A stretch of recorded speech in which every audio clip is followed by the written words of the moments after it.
March మాసం తర్వాత నుండి ఎంత ఎదుగుదల, ఎంత పురోగతినైతే చూస్తారో జూలై 13 నుండి నవంబర్ 28వ తారీఖు వరకు అంత మంచి ఫలితాలైతే ఉండవండి.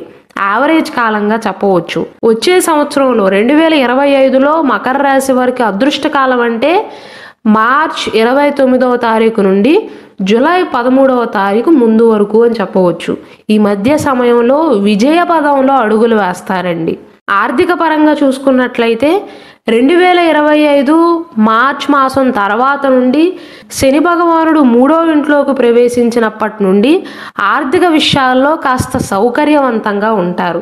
ఖర్చులు అనేవి తగ్గుతాయండి. రాబడి ఉంటుంది, దాచుకోగలుగుతారు కూడా.